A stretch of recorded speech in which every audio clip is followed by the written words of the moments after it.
First story. My daughter scratched my costly table, so I punished my entitled son, forced him to accept he damaged my table, and then grounded him for an entire year for accepting my punishments so easily without fighting with me. I allowed him to hit himself and wrote his school to not believe his sob abuse stories. Now everyone has abandoned me. So, background. I've got 2 kids, a 16-year-old daughter and a 9-year-old son. My daughter's always been a little ahead of her age maturity-wise. Independent, handles her schoolwork, doesn't lie, and when she screws up, she owns it. Never really had to discipline her beyond the occasional phone restriction when she got lippy. My son, a whole different story. Since he was 5 or 6, he's had this habit of just shutting down. When he gets caught doing something wrong, he'll play dumb, go silent, cry, or worse, lie straight to your face and pretend he has no clue what you're talking about. We've tried different approaches, talking calmly, giving him space, and being patient. Every single time, he drags it out until we're exhausted, and he ends up half apologizing just to make the conversation stop. The apologies are never sincere. They're survival tactics that might sound harsh, but I'm not going to sugarcoat the reality of raising a kid who can't take responsibility for his actions. A few months ago, he broke a neighbor's car side mirror with a football. The guy was actually understanding about it when he came to our door. But what pissed me off is my son spent an hour swearing he didn't do it even though the neighbor literally saw it happen. When I asked him why he lied, he said, "I didn't want to get in trouble." That was it. So I set a clear rule after that. No lying. None. You lie, you get the max punishment. You tell the truth, and even if it's bad, we'll be fair about it. But I will not raise a man who lies to people's faces when he's cornered. Fast forward to this morning. I come downstairs around 8:30 and notice a huge scratch across the dining room table.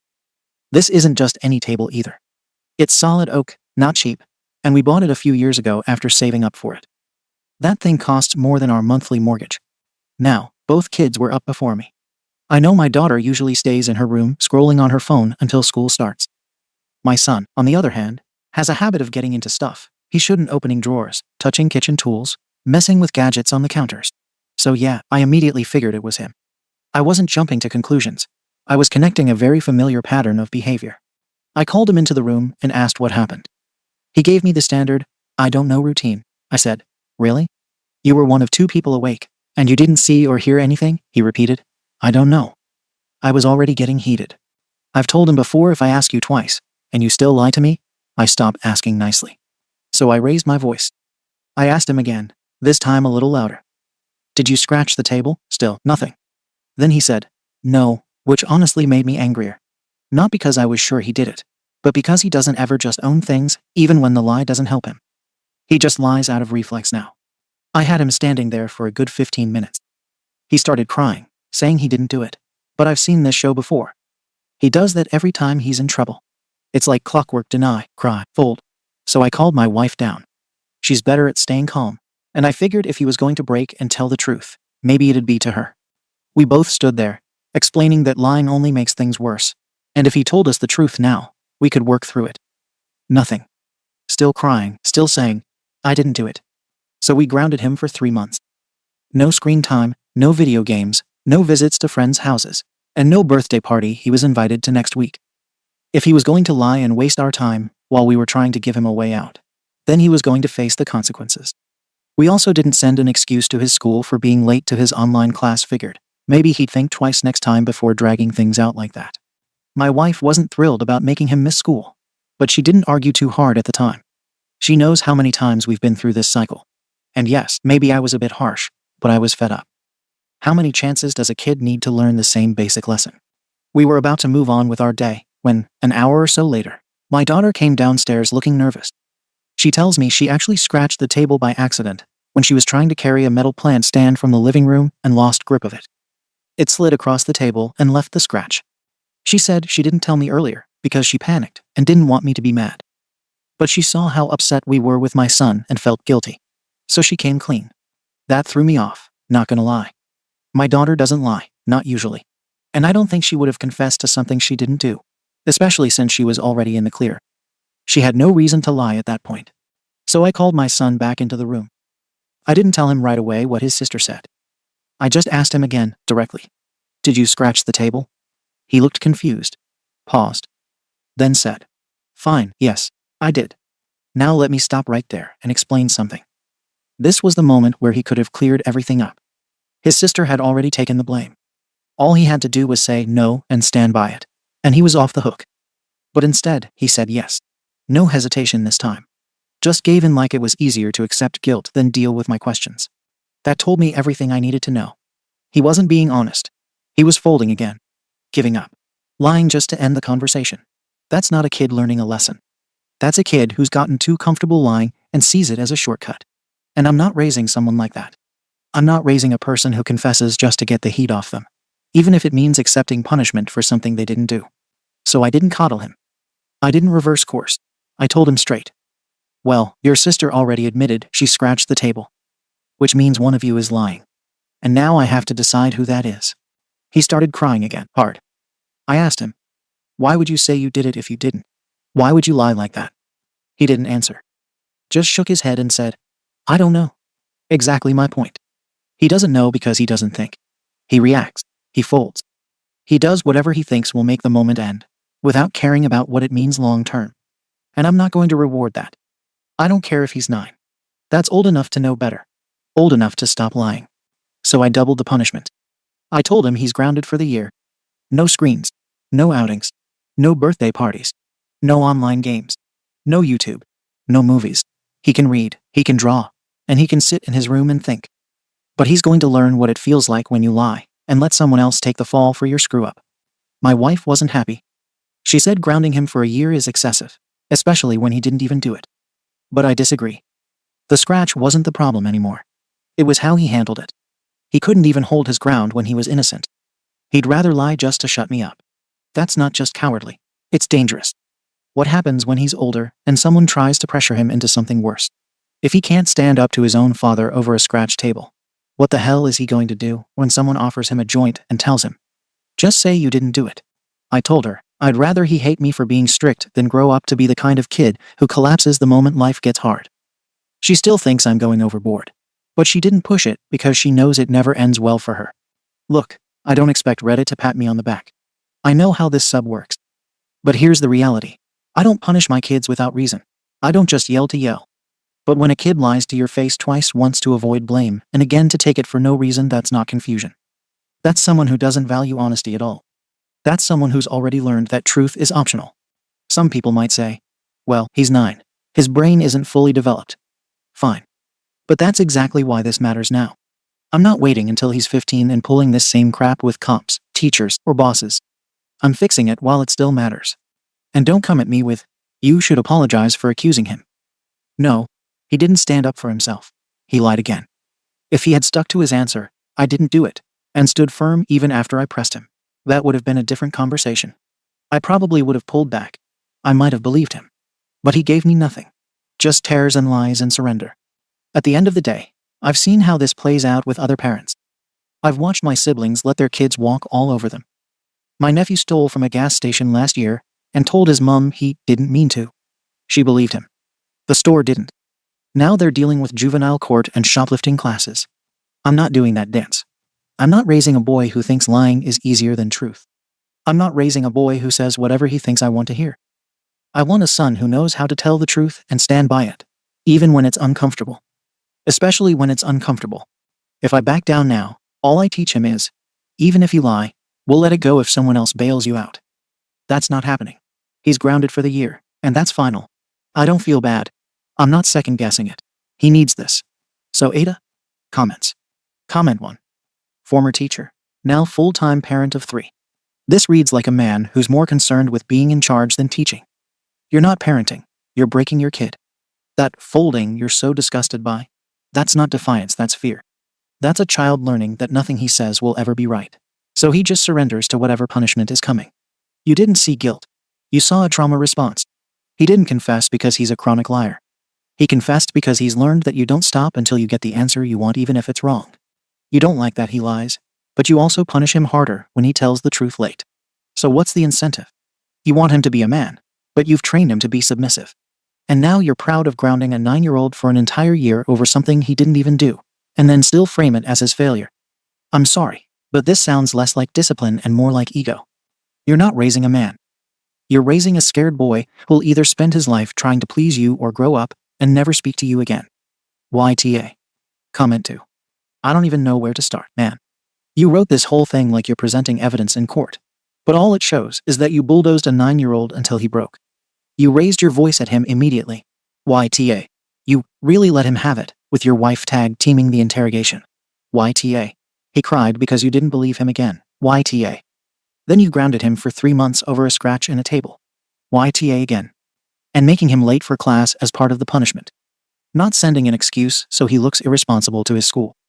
Then when your daughter confessed and gave you the truth on a silver platter, instead of apologizing to your son, you dragged him back again for another round like some kind of twisted gotcha session. And you seriously thought he'd say anything except, yes, my guy, look up, false confession. Cops deal with this. Adults deal with this. Kids especially deal with this. They'll say literally anything to get the pressure to stop. But then you took that as proof he's weak. No. You pushed him so far down the staircase he couldn't see the top anymore. You manufactured the entire situation you're now claiming is his character flaw. That's the wildest part. You're furious about a reaction you created. Grounding him for the whole year. Cutting off friends, screens, everything.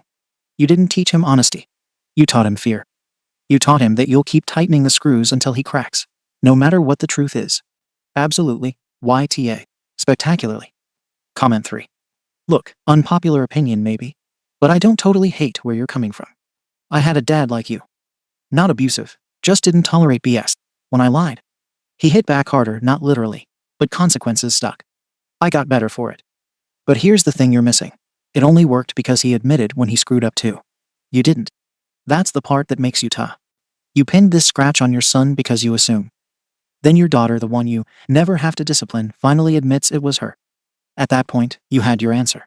You chose to ignore it because your son didn't resist hard enough. You expected a 9-year-old to play courtroom defense under pressure against his dad while he's crying. Not, man. You're not teaching resilience. You're teaching him that his truth means nothing unless he fights you for it. You don't like pushovers. Stop pushing your own kid into the damn ground. YTA. Update. I wasn't even planning to update, but after the last week, I might as well put the whole thing out there because apparently everyone thinks I'm some cartoon villain. People kept obsessing over, you grounded him for 1/10 of his life, like that's some profound math revelation. Yeah, I grounded him for a year. Do people seriously think he's in a cell somewhere counting chalk marks? He's in a house with food, a bed, toys, books, and parents. Not jail. Not getting hit. Spare me the dramatic comparisons.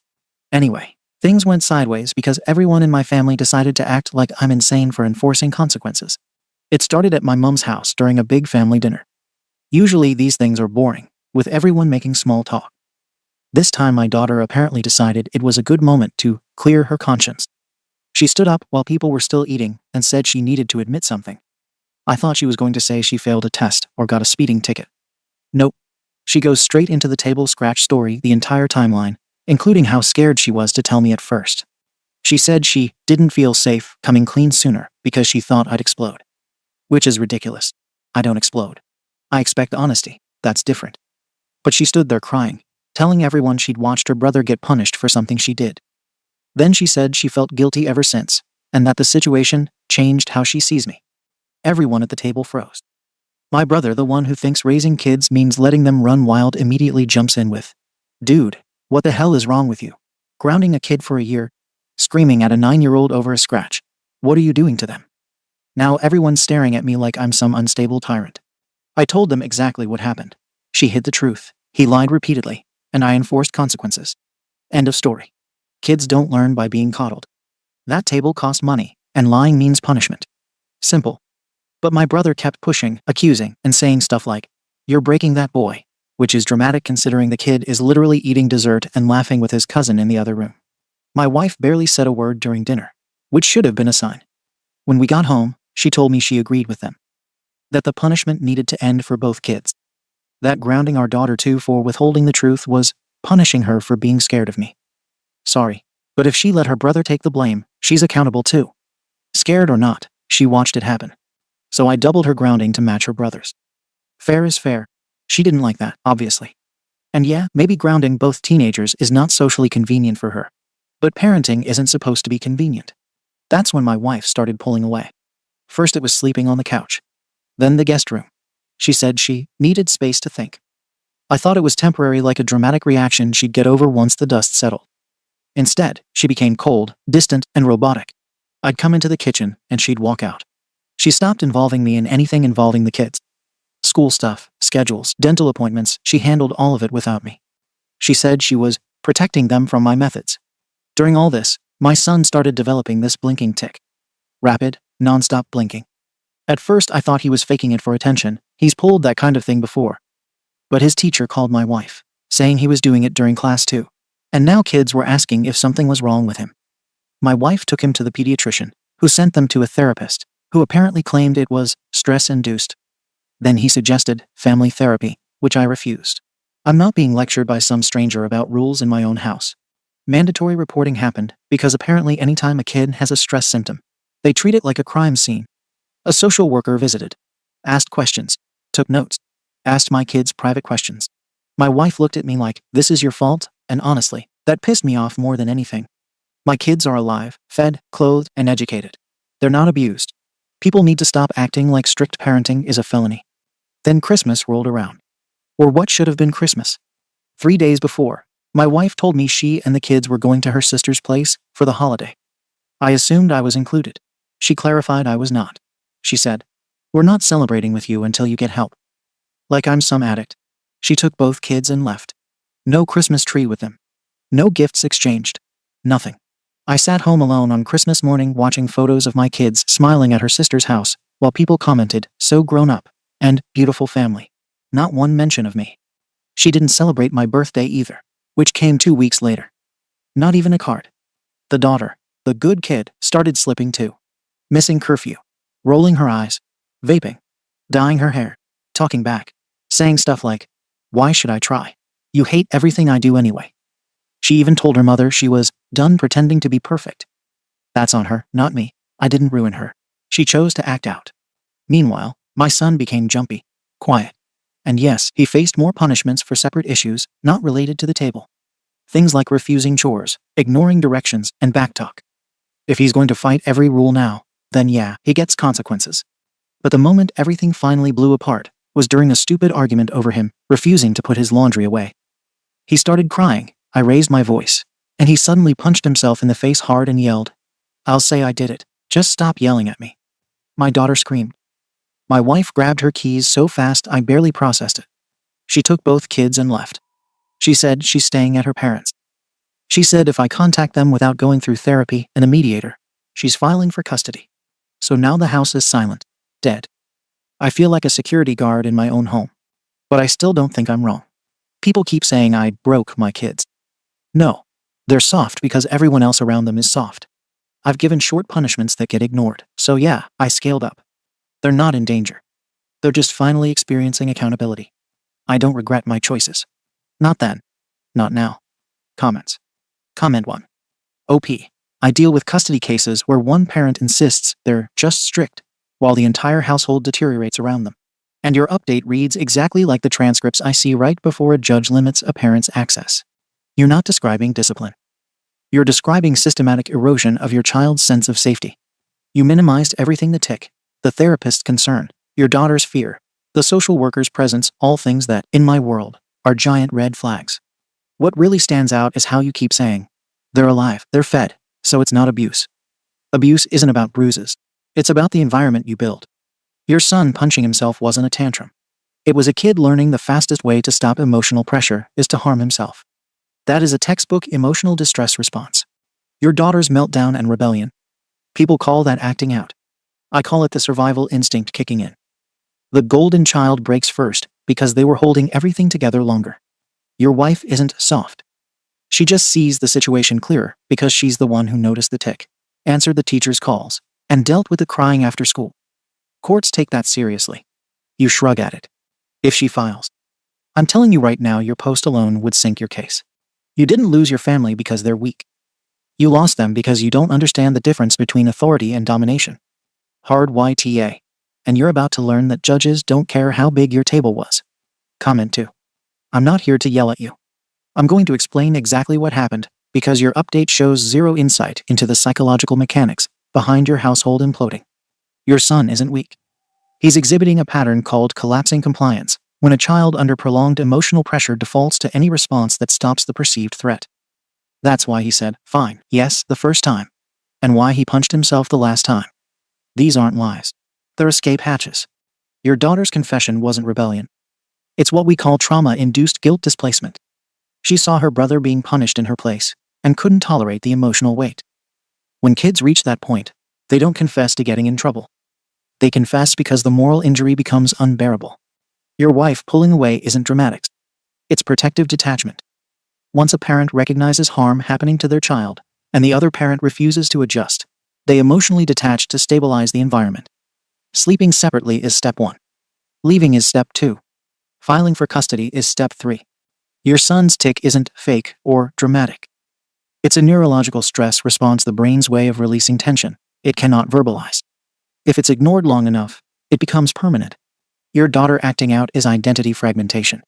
She built her self-worth on being the good one. When she realized perfection didn't protect her brother, the scaffolding collapsed. Teen rebellion in these cases isn't about disrespect, it's a crisis of self-concept. Your son punching himself was the moment the system failed completely.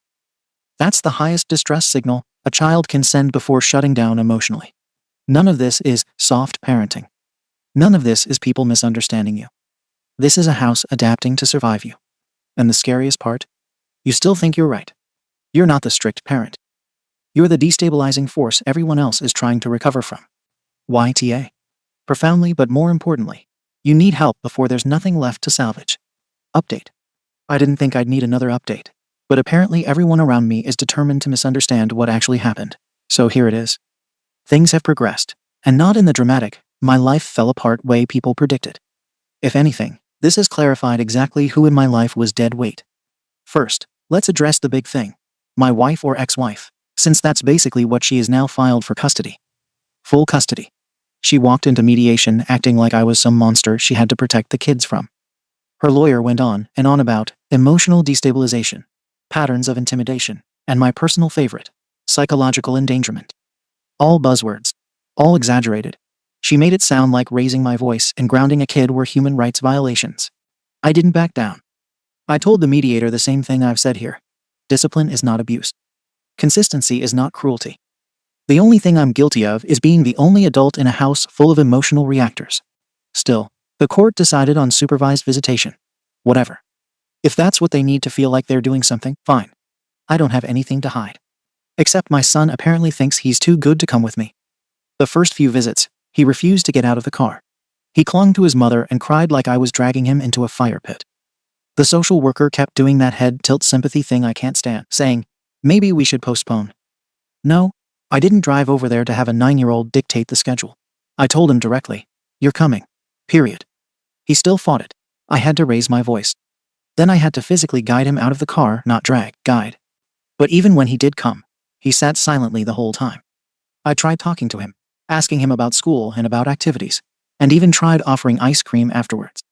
Nothing. Just sulking, and that pathetic half-whimper breathing. After 3 visits like that, I decided I wasn't wasting more weekends trying to entertain a kid who clearly doesn't appreciate effort. So I told the court I declined further visitation until they straightened themselves out. I'm not going to beg for the attention of people who walked out on me. They'll realize in a few years what they threw away. My daughter. Completely lost. She used to be level-headed. Now she's skipping school, vaping, and dressing like she's auditioning for some grimy music video. And I'm supposed to act surprised. I warned everyone she'd fall apart without me. Nobody listened. Now she's suspended, she's failing 2 classes, and she's dating some 17-year-old clown with a beanie glued to his head. My ex tried to blame her behavior on trauma. No. This is the result of the absence of consequences. She got exactly what she kept pushing for. Freedom. And she's drowning in it. My ex's response. She doubles down on the victim narrative and tells everyone who will listen that I destroyed the kids.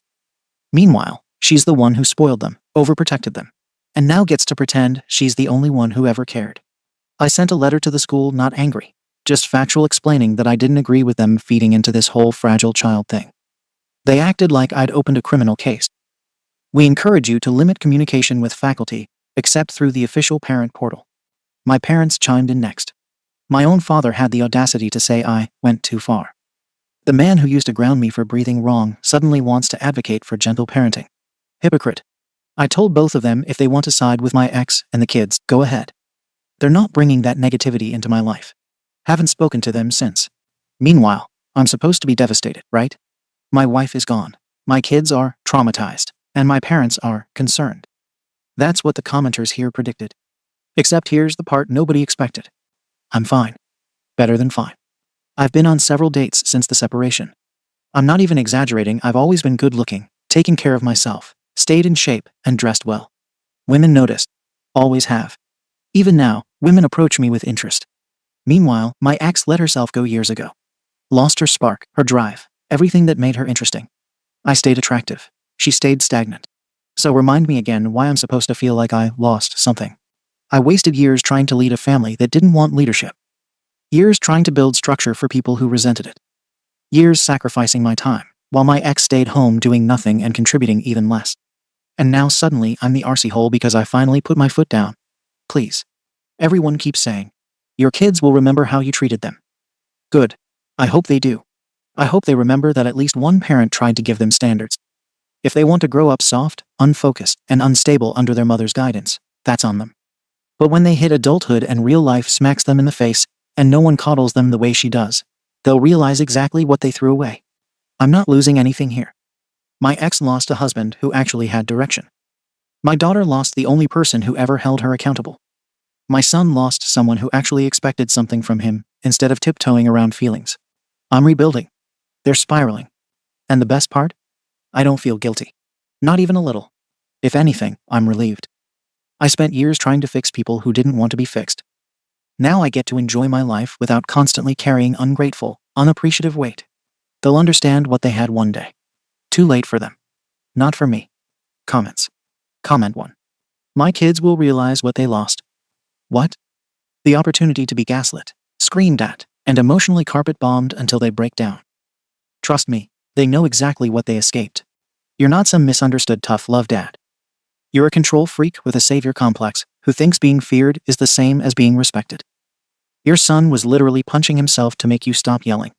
Your ex didn't lose her charm. She lost the will to perform for someone who saw her as a housewife/secretary/punching bag combo.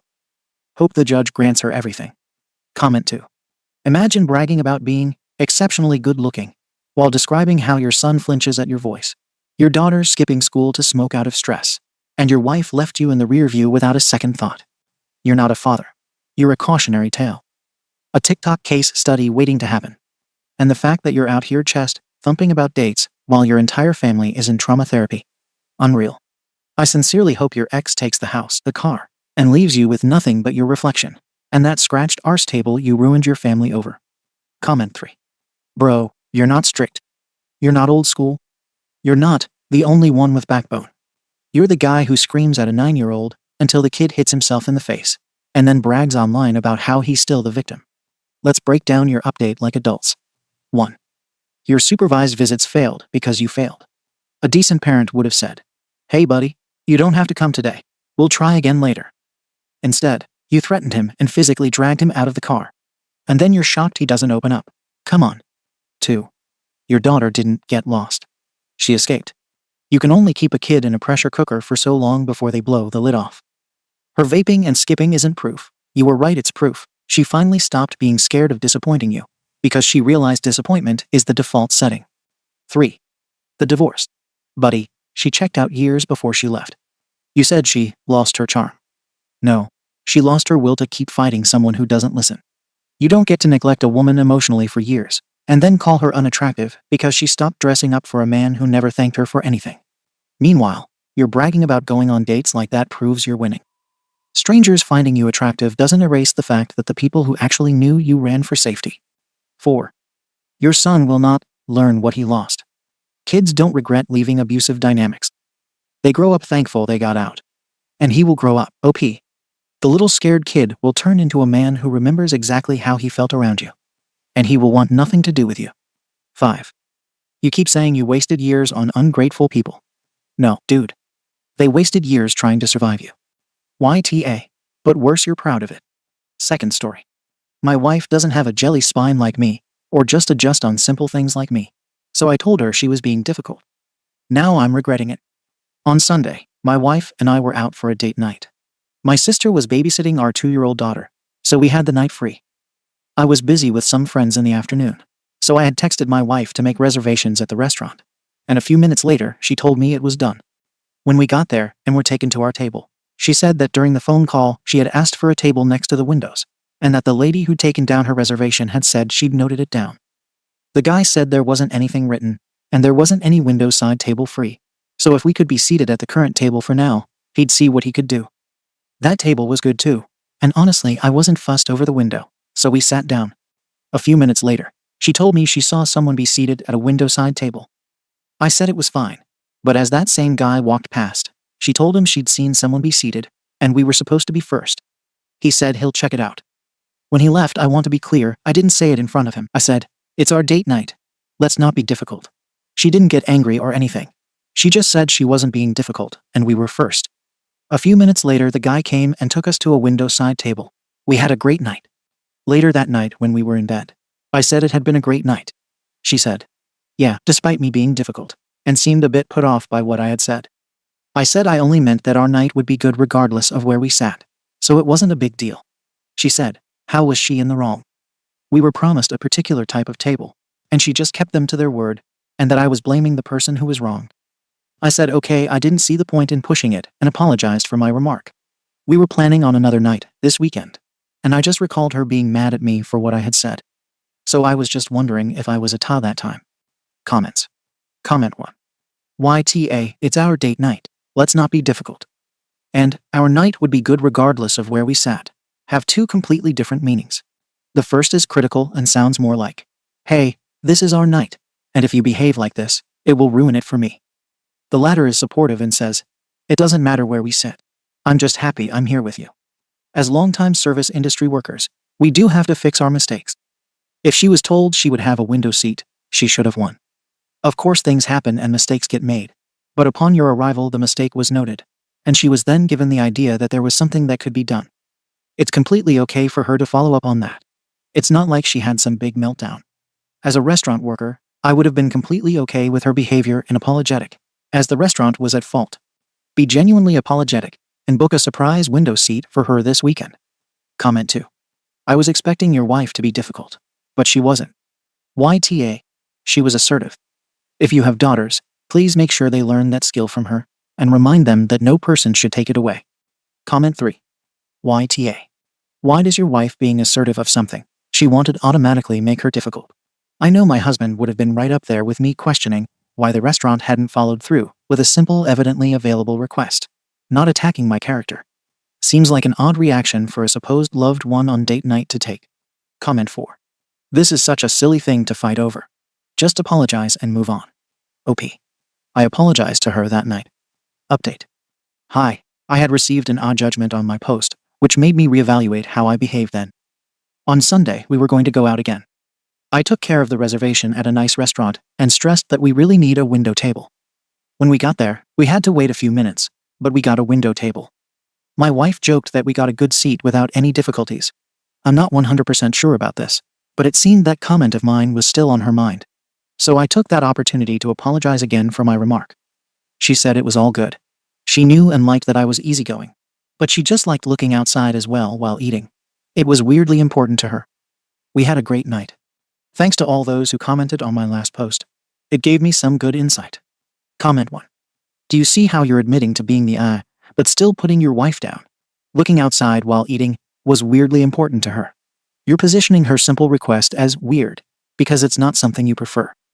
Do you do this with other things she likes that you don't? Do you put her in these situations where you're telling her asserting herself makes her difficult or weird?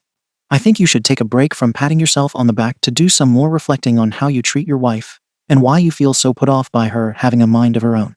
OP. She joked that it was weirdly important to her. Comment 2. Why does every man who describes himself as easygoing get worked up like this? It's seriously a red flag to me. Comment 3. Common wisdom. Always be on your partner's side, especially publicly, or at the very least, not on the other side. Tuning and discussing something is better done afterwards, and with warmth. Comment 4. On the previous post, I seem to have missed where it said she was promised a window seat. The lady who took her reservation said she'd write it down. But that doesn't seem like a promise to me. It's more like, if it's possible, we'll get you a window seat. I felt as though your wording may have been harsh, But the sentiment is the same. I'm not good at understanding why some ways of saying the same thing aren't acceptable. But I understand that's how society works. Your wife was adamant about getting a window seat when it should have been, and if we can situation from the restaurant's POV. And that makes her look entitled to me at least.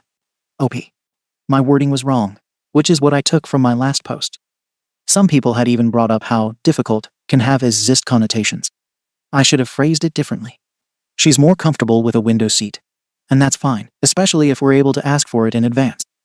It's not something that's important to me personally, but it is to her, so if we can get one, it doesn't hurt to ask for one. Thank you for watching the video. If you are interested in listening to these kinds of stories, we've got more in store for you. Simply subscribe to our channel, hit the like button, and share it with your friends.